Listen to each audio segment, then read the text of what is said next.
So my favorite stories are those about good King Arthur and his wife.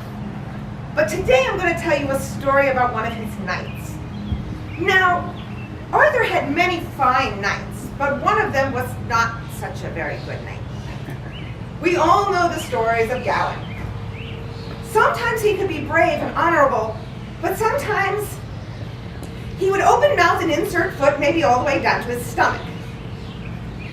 So one day, he was being a not-so-good knight, and he infuriated Queen Guinevere. So she banished him. And she said, if you ever come back, I will have you killed. Well, Arthur convinced Guinevere to change this just a little.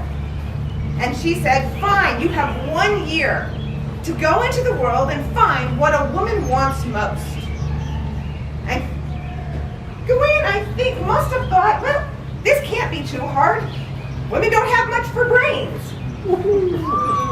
I did say he was not a very good knight sometimes. So he went out into the world, quite sure of himself. Well, he went to woman after woman and kept getting different answers. Some wanted wealth, and some wanted children, and some wanted beauty, and some wanted all sorts of different things. And he goes, how do I find one answer to give the queen? Well, his whole year goes by, and he is walking up to Camelot when he meets a very old, very ugly woman. I know the answer the queen seeks, Gawain. I can give it to you, but I must beg, you must give me my boon. Anything, lady.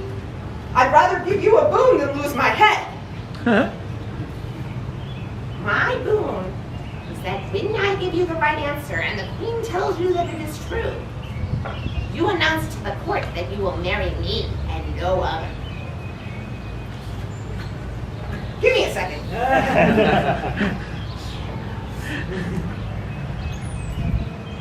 All right, I'll do it. I don't really want to marry you, but I like my head better than that. So she goes over and she whispers the answer in his ear. Okay.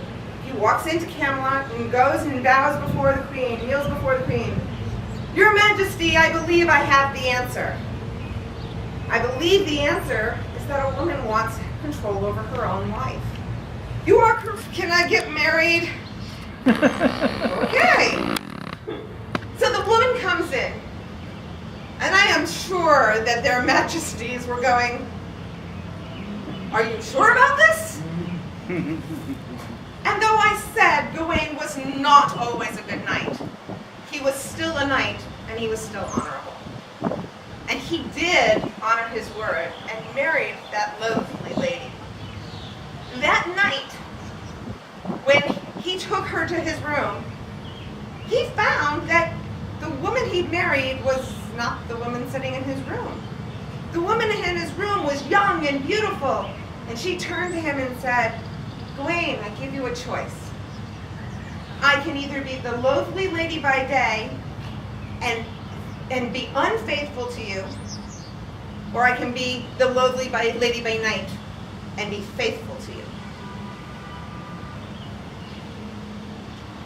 And again, I have to think that in that moment, any person would have a very hard choice. But Gawain had learned his lesson, and he turned to her and said, not as I will, lady, as you.